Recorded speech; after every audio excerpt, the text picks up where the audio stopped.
याच्यामध्ये जे मृतांचे नातेवाईक आहेत त्यांचं असं म्हणणं आहे की पोलीस राजकीय दबावाखाली काम करतायत आणि त्यामुळेच आरोपींना अजूनपर्यंत अटक झालेली नाही. नेमकी वस्तुस्थिती काय? असा कुठलाही प्रकार नाही आहे. कायदेशीर प्रक्रिया पार पाडतो आहोत. कायदेशीर गुन्हा दाखल झालेला आहे आणि त्यांना हॉस्पिटलमध्ये ॲडमिट असल्यामुळे त्यांना अटक करता आलेली नाही. ज्या दिवशी ते हॉस्पिटलमधून डिस्चार्ज होतील त्या दिवशी आपण त्यांना, जो याच्यामध्ये ड्रायव्हर होता, जो गाडी चालवत होता, त्याला आपण अटक करणार आहोत.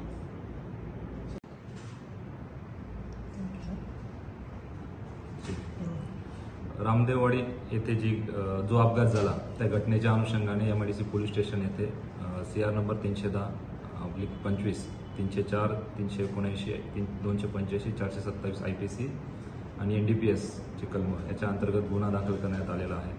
सदर अपघातामध्ये एक महिला आणि 3 बालके दगावली होती. त्या अनुषंगाने गुन्ह्याचं गांभीर्य पाहता त्याच्यामध्ये आपण स्वदेश मनुष्यवध सारखा सेक्शन अप्लाय केलेला आहे. तसेच गाडीमध्ये 10 ग्रॅम गांजा मिळून आला होता, त्याच्यामुळे NDPSचे देखील सेक्शन त्याच्यामध्ये आपण लावलेले आहे. सदर गुन्ह्याच्या तपासामध्ये आतापर्यंत सदर गांजा हा CA तपासणी कामी पाठवण्यात आलेला आहे. सदर गाडीचा RTO इन्स्पेक्शन देखील करण्यात आलेला आहे. तसेच जे रामदेववाडी आहे तेथील 8 ते 10 साक्षीदारांचे स्टेटमेंट नोंदवण्यात आलेले आहेत. यातील जे आरोपी होते, 2 आरोपी फिर्यादीमध्ये नमूद करण्यात केल्याप्रमाणे, ते दोघं आरोपी घटनेच्या वेळेला जखमी असल्यामुळे ते हॉस्पिटलाइज झालेले होते. सध्या ते हॉस्पिटलमध्ये असल्यामुळे त्यांच्याकडे आपण टीम पाठवून आणि त्यांना डिस्चार्ज होताच डॉक्टरांच्या याच्यानुसार त्यांना आपण अटकेची तजवीज ठेवलेली आहे.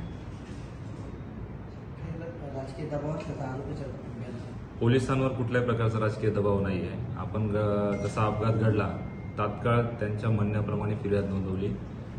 त्यांना ज्याप्रमाणे फिर्याद द्यायची त्यांच्या शब्दांप्रमाणे आपण फिर्याद नोंदवून 304 सारखा सदोष मनुष्यवध याच्यासारखा सेक्शन लावून गुन्हा दाखल केलेला आहे.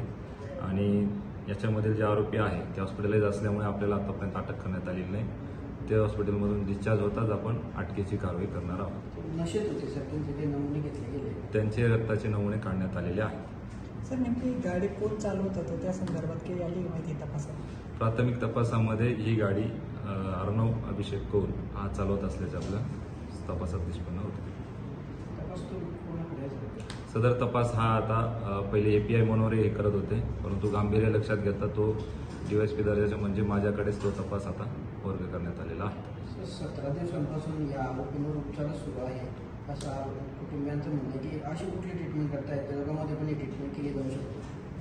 ते आता डॉक्टरांना विचारलं. गाडीमध्ये ते मद्यप्राशन केलेलं होतं, त्यांनी असं दिसून आले, त्या संदर्भात आपण काही नमुने घेतली का? त्यांचे ब्लड सॅम्पल घेण्यात आलेले आहेत. ठीक.